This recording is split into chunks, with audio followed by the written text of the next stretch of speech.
Γεια χαρά σε όλους. Όπως βλέπουμε, φοράω το Huawei GT4 Smartwatch σε χρώμα πράσινο με το πράσινο λουράκι, για το οποίο λουράκι θα μιλήσουμε και στη συνέχεια.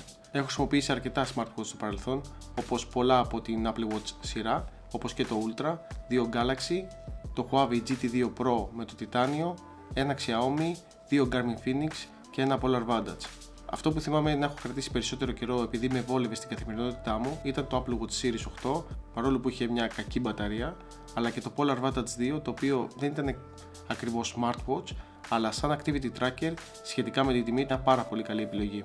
Μπορώ και να κάθομαι να μιλάω για ώρες για κάθε ένα από αυτά τα smartwatch, για τα προτερήματα αλλά και τα μειονεκτήματά τους φυσικά, αλλά δεν είναι και ο σκοπός αυτού του βίντεο. Το θέμα είναι ότι προσωπικά δεν έβρισκα ποτέ ένα smartwatch, αναλογικά με την τιμή του και με αυτά που μου προσφέρει, να είμαι ευχαριστημένος. Και για να προλάβω κάποιους, ναι, το Apple Watch Ultra είναι μια πάρα πολύ καλή επιλογή, αλλά θεώρησα ότι για έναν άνθρωπο καθημερινό που θέλει απλά να καταγράφει κάποιες αθλητικές δραστηριότητες και παράδειγμα τον ύπνο του, τα 750€ plus είναι αρκετά. Όμως κάπου εδώ μπαίνει και το εν λόγω smartwatch, όπως είπαμε το Huawei GT4 Watch, το οποίο εξ αρχής ήθελα να το πάρω στο μαύρο χρώμα με το μαύρο καουτσούκ λουράκι, αλλά άλλαξα γνώμη με το που είδα το πράσινο. Να πω επίσης ότι και η έκδοση με τον μπρασελέ και στο Pro μοντέλο και στη GT είναι ιδιαίτερα εντυπωσιακή, αλλά θεώρησα όχι για κάθε μέρα και ιδιαίτερα όχι για γυμναστήριο. Ακόμα και το ρολόι με τα 41 χιλιοστά, λόγω σχεδιασμού, είναι μια πάρα πολύ καλή επιλογή για μια γυναίκα. Τα υλικά του ρολογιού είναι πάρα πολύ καλά, έχει μια πάρα πολύ ωραία αίσθηση και ανάλαφρη αίσθηση παρόλο που είναι 46 χιλιοστά. Γενικά έχει ένα sport look, αλλά εννοείται ότι μπορούμε να το φορέσουμε και λίγο πιο επίσημα.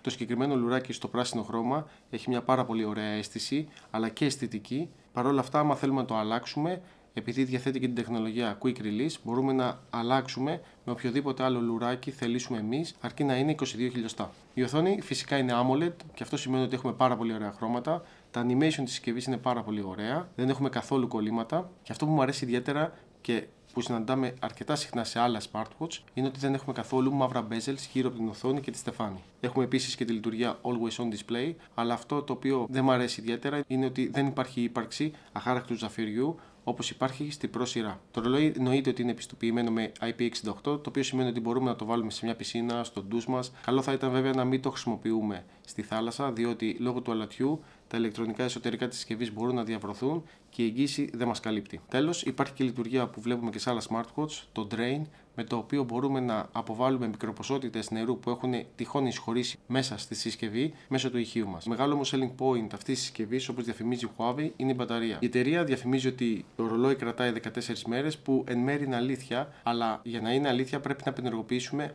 όλους τους αισθητήρες. Και τι εννοώ με αυτό? Προσωπικά έχω ενεργοποιήσει όλους τους αισθητήρες να καταγράφουν συνεχώς το οξυγόνο μου, τις αθλητικές μου δραστηριότητες, καρδιακούς μου παλμούς, τον ύπνο μου και ούτω καθεξής. Με όλους αυτούς τους αισθητήρες ενεργοποιημένους, η αυτονομία της συσκευής είναι περίπου στις 6 με 7 μέρες, που επίσης είναι εξαιρετικό. Στο κουτί μέσα ακόμα βρίσκουμε και ένα φορτιστή USB Type-A, το οποίο φορτίζει το ρολόι από 0% σε περίπου μια μισή ώρα. Εδώ θέλω να πω ότι ο φορτιστής θα ήθελα να είναι USB Type-C, διότι πλέον μέχρι και από το κινητό μας μπορούμε να φορτίσουμε το smartwatch, αλλά με τη χρήση ενός απλού adapter από Type-A σε Type-C μπορούμε να λύσουμε αυτό το θέμα. Η συσκευή τρέχει το Harmony OS της Huawei, που όντως τα τελευταία χρόνια έχει κάνει πολύ σημαντικά βήματα μπροστά. Βέβαια, του λείπουν κάποιες μικρές λειτουργίες. Το ρολόι μέσω του Huawei Health App, το οποίο μπορούμε να κατεβάσουμε είτε από το App Store είτε από το Google Play, μπορούμε να το συνδέσουμε και με iOS και με Android συσκευές απροβλημάτιστα. Η μόνη διαφορά είναι ότι στις Android συσκευές, όταν λαμβάνουμε μια ειδοποίηση στο κινητό και εν συνεχεία στο ρολόι μας, θα μπορούμε να δούμε και να απαντήσουμε σε αυτή την ειδοποίηση, ενώ στις iOS συσκευές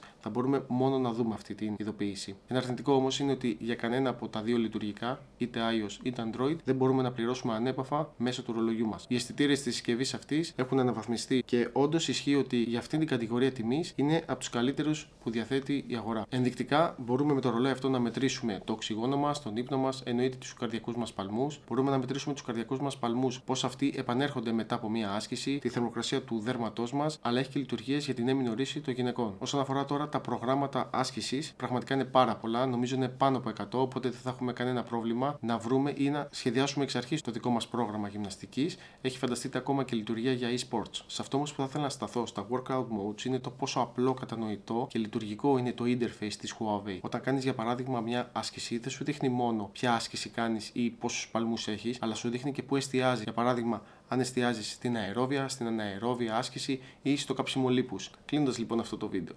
Αυτό το ρολόι η τιμή του είναι περίπου στα 250 συν πλην ευρώ, τιμή λιανικής πάντα. Αξίζει. Θεωρώ πλέον που Το δοκίμασα ότι ταξίζει με το παραπάνω και είναι και ίσως από τις καλύτερες επιλογές σε αυτή την κατηγορία τιμής. Τώρα, αν κάποιος θέλει είτε από Android είτε από iOS και να έχει και τη δυνατότητα ανέπαφων πληρωμών, υπάρχουν και άλλες επιλογές, όπως είναι στην Android πλευρά το Google Pixel Watch ή και το Galaxy Watch, και από iOS πλευρά είναι μονόδρομος δυστυχώς τα Apple Watch. Όπως και να έχει, αν κάποιος ή κάποια επιλέξει αυτό το ρολόι, σίγουρα δεν θα μείνει δυσαρεστημένος. Αυτό λοιπόν ήταν το βίντεο για το Huawei GT4 Smartwatch. Αν σας άρεσε το βίντεο μας, κάντε ένα like. Θα σας δούμε στο επόμενο βίντεο. Γεια σας.